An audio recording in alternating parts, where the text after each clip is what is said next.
Muy buen día. Sean todos bienvenidos a un nuevo programa de Diálogos USB, liderizado por el Decanato de Estudios Profesionales bajo la producción de la Dirección de Servicios Multimedia.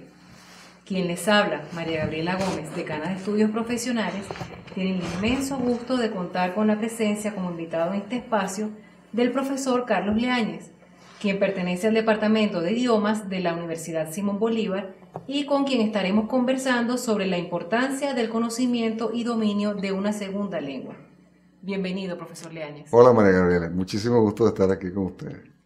¿Cuántas lenguas hay en el mundo?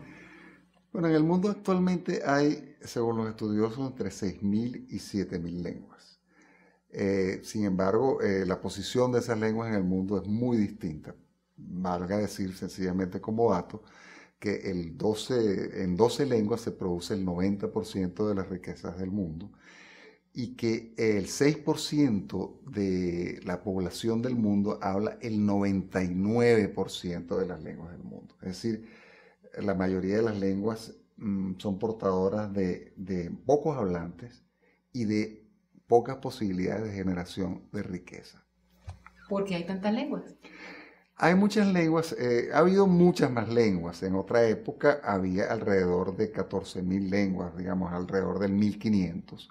Actualmente, como decíamos, hay entre 6.000 y 7.000, que son un poco el residuo de un mundo enclavado, un mundo donde la gente vivía en vallecitos separados, y es una tendencia, digamos, el mundo está cambiando actualmente, esos vallecitos están siendo desenclavados por las antenas parabólicas, internet, la economía global, y eso está produciendo un poco un proceso de simplificación del panorama lingüístico mundial. Es decir, que tenemos cambios entonces con respecto al mundo de las lenguas, ¿no? Sí, se calcula que para finales de este siglo, hayamos pasado de las 6.000, 7.000 lenguas actuales a unas aproximadamente 500 lenguas. Es decir, sí, va a haber un proceso de simplificación lingüística, básicamente por un proceso que tiene que ver con la urbanización. Es decir, el hombre tiende actualmente a vivir cada vez más en ciudades. Y actualmente el 40% de la población mundial vive en ciudades. Ahora bien, en el 2025 ya el 80% de la población vive en ciudades. Y el hecho de mudarse del campo a la ciudad en contextos como el africano y el asiático generalmente implica cambio de lengua. Y el llegar a un contexto diferente, pues se comienza a hablar una lengua completamente distinta. ¿Cuál es la importancia de preservar la diversidad lingüística? La diversidad lingüística es un tema bien complicado porque tiene como dos vertientes. Hay personas que usan la diversidad lingüística para mantener confinados a sus pueblos, ¿m? Y mantenerlos controlados como quien vive en un pequeño pueblo. No es lo mismo hablar una lengua de 10.000 personas que una lengua de 400 millones de personas, como es el caso del español. Si quien está metido en un contexto de 400 millones de personas, levanta el teléfono, tiene 400 millones de posibilidades de conversación, muchísimos textos, etcétera, ¿no? Entonces, el hecho de cuando se cultiva la diversidad lingüística por el lado perverso, tiene que ver con, bueno, mantener a la gente confinada, mantener mis fueros de poder en pequeños círculos y no cotejarme con el mundo. Ahora bien, hay otra vertiente de la diversidad lingüística y de su defensa que sí es completamente legítimo, que es el que tiene que ver con la identidad, con los afectos, con el no perder ese acervo, ¿ok? Y entonces allí sí, evidentemente que sí es fundamental eso, no solamente para los hablantes de esas lenguas, por su historia, por su identidad, etcétera, sino también para la humanidad toda, porque las lenguas son redes para captar significación. Y esas redes el entramado de esas redes es distinta y captan significaciones distintas. Las lenguas del mundo nos apuntan a puntos ciegos de nuestra propia cultura.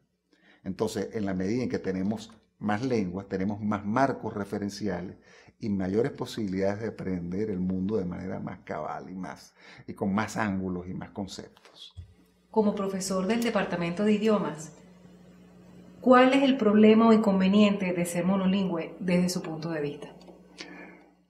Bueno, ser monolingüe depende. Es decir, un venezolano normal que domina bien el español, es decir, que sabe hablar, leer y escribir, lo cual a veces no es evidente, pero un venezolano que sea monolingüe y que sepa saber, que sepa leer y escribir de manera correcta y que tenga un vocabulario suficientemente amplio, es una persona equipada para los retos que se le plantean normalmente. Ahora bien, si se trata de una persona que está más inserto en un circuito internacional, o se trata de un científico, o se trata de una persona que tiene una especialidad X, por ejemplo, un crítico literario, requiere, sí, para enriquecer sus competencias, el apelar al aprendizaje de lenguas extranjeras.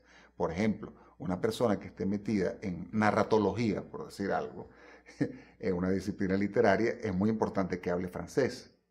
Una persona que está metida en física, química, matemática, es muy importante que hable inglés. Ojo, cuando digo hablar quizá exagero, pero es prácticamente irrenunciable que por lo menos lea esa disciplina para estar al corriente y estar al día con sus materias, ¿no? ¿Cuál es el rol que juega el dominio de la lengua materna en el aprendizaje de una lengua extranjera? Bueno, el mejor aliado del profesor de idiomas extranjeros es que el muchacho o la muchacha o el estudiante, pues, en general, conozca bien su lengua materna. ¿Por qué? Porque eso le va a permitir establecer una serie de comparaciones.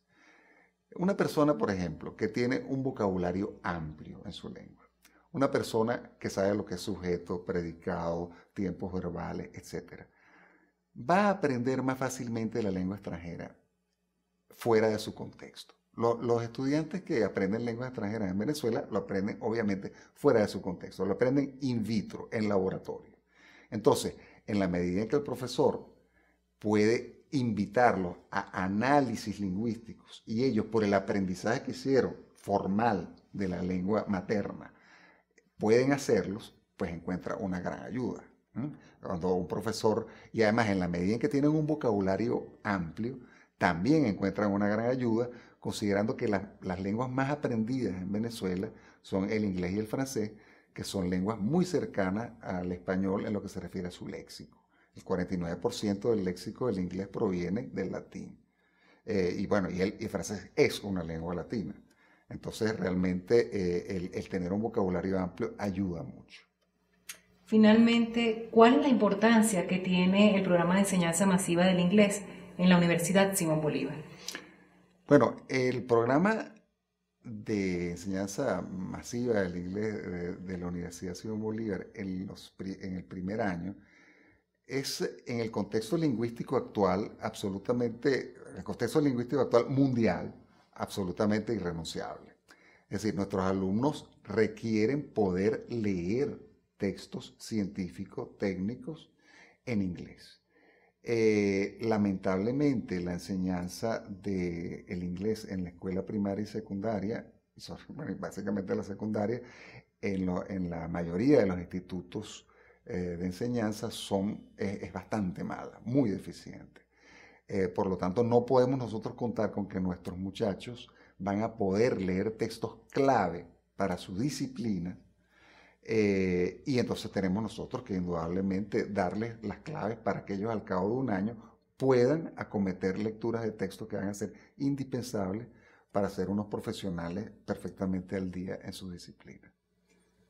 Inmensamente agradecida, profesor Leáñez, por su gentileza al aceptar conversar con nosotros y compartir su experiencia y conocimiento sobre la importancia del conocimiento y dominio de una segunda lengua. Bueno, muchísimas gracias a ustedes, de verdad que ha sido un placer.